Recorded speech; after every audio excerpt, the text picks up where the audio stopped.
Hello guys, welcome back our channel fake logs. ఈరోజు అయితే నూరు నుంచి చేపల పులుసు తయారీ విధానం చూపిస్తాను. పదండి. ముందుగా కళాయి పెట్టుకొని దాని కింద మంట పెట్టి తర్వాత నూనె వేసి అల్లం పేస్ట్ వేసి కొంచెం ఉప్పు వేయండి, పసుపు వేయండి. ఆ రెండు వేసిన తర్వాత బాగా తిప్పండి, ఎందుకంటే బాగా ఫ్లేవర్ రావాలా, పచ్చివాసన మొత్తం పోయి ఫ్లేవర్ రావాలా. తిప్పుతూ ఉండాలా, తిప్పుతూ ముందుగా కడిగి శుభ్రం చేసుకున్న చేపల్ని, మ్యాగ్నేషన్ చేసుకున్న చేపల్ని దాంట్లో వేసుకోవాలి.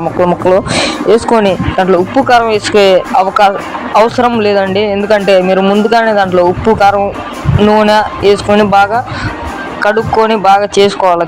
చేపల్ని ముందుగా చేసుకుంటే దానికి ఉప్పు కారం పట్టి మీకు తినేటప్పుడు టేస్ట్ బాగుండిద్ది అనమాట. ఎందుకంటే ముందుగా చేసుకోవాలా, ముందుగా చేసుకుంటే ఫ్లేవర్ దానికి. అలా చేస్తే దానికి ఉప్పు కారం పడుతుంది. తర్వాత బాగా తిప్పి పక్కన పెట్టండి, ఎందుకంటే చెంచా పెట్టి కలిపితే ఇరిగిపోతాయి ముక్కలు బాగోనమాట. పులుసు కదా మనం చేసేది, ఫ్రై కదా.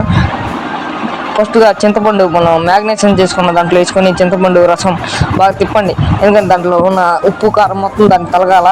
ఎందుకు వేస్ట్ అయిపోద్ది, బాగా పడేస్తే వేస్ట్ అయిపోద్ది. దాంట్లో వేయాలి, దాంట్లో పక్కన పెట్టుకోండి.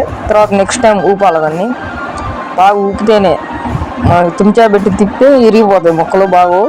అందుకనే ఊపి పక్కన పెట్టండి. పెట్టిన తర్వాత కాసేపు మూత అలాగే పెట్టండి, ఎందుకంటే అలా ఉడకాలన్నమాట, బాగా దమ్ము అవ్వాలి.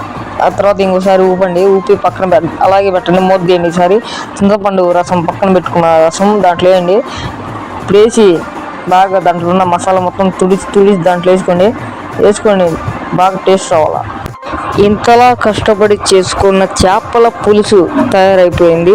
ఇప్పుడైతే బాగా ఉడికిపోయింది అనమాట, మొత్తం ఉడికిపోయింది. బాగుంది టేస్ట్ అయితే, మన టేస్ట్ చూస్తుండో సూపర్ ఉంది అనమాట. మీరు ట్రై చేయండి, సూపర్ ఉండిద్ది. మీరు ఎప్పుడైనా తినకపోతే తినండి, సూపర్ ఉంది. ఈ విధంగా చేయండి మీరు. Bye friends.